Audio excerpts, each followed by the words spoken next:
بسم اللہ الرحمن الرحیم۔ السلام علیکم پیارے بچوں، امید کرتی ہوں آپ خیریت سے ہوں گے، اللہ تعالیٰ کے حفظ و امان میں ہوں گے۔ اللہ پاک آپ کو صحت و تندرستی والی زندگی عطا کرے۔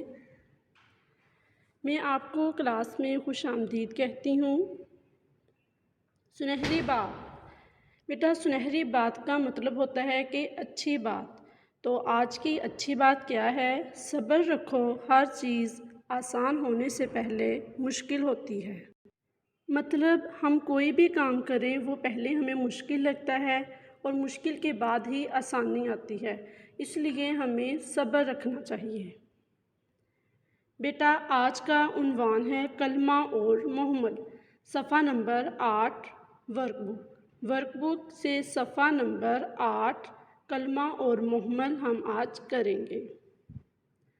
تدریسی مقاصد: بچوں کو اردو قواعد سے آگاہ کرنا، کلمہ اور محمل کے بارے میں جان سکیں، بچوں کو اس قابل بنانا کہ وہ کلمہ اور محمل میں واضح فرق جان سکیں۔ جی بیٹا، ہم کلمہ اور محمل کے بارے میں پڑھ چکے ہیں، آج ہم اس کو دوبارہ دیکھیں گے کہ کلمہ اور محمل کیا ہیں اور پھر اس کی ایکسرسائز سولو کریں گے، اس کی مشق کریں گے۔ کلمہ ایسے الفاظ جن کے معنی ہوں، یعنی کہ جس کا کوئی نہ کوئی مطلب ہو، انہیں کلمہ کہتے ہیں۔ مثلاً سیر، بات، چائے، جھوٹ وغیرہ۔ محمل ایسے الفاظ جن کے کوئی معنی نہ ہو، یعنی کہ اس کا کوئی بھی مطلب نہ ہو لیکن یہ کلمے کے ساتھ بولے جاتے ہوں، انہیں محمل کہتے ہیں۔ مثلاً سپاٹا، چیت، شائع، موٹ وغیرہ۔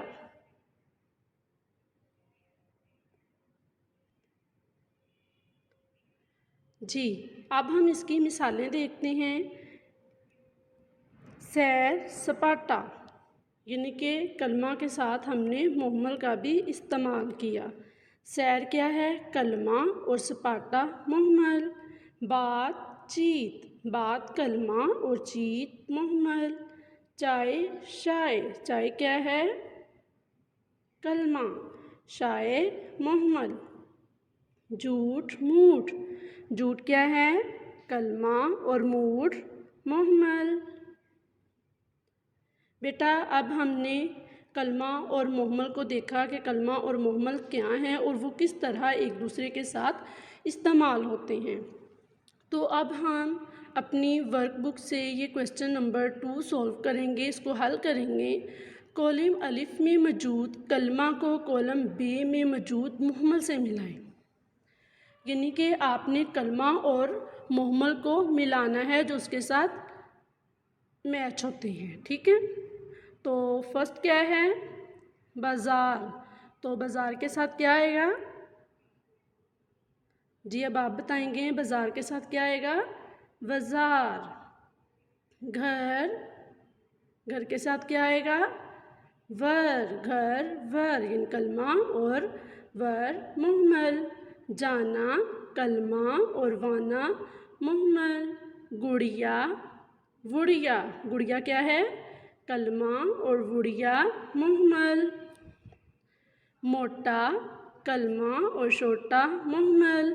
کوڑا، ووڑا۔ گول، مول۔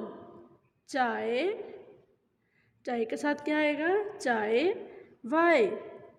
تو یہ ہیں، ہم نے اب ان کالمز کو آپس میں ملا دیا ہے، ان کے کلمہ اور محمل کو۔ جی ہوم ورک، آپ کے گھر کا کام کیا ہے؟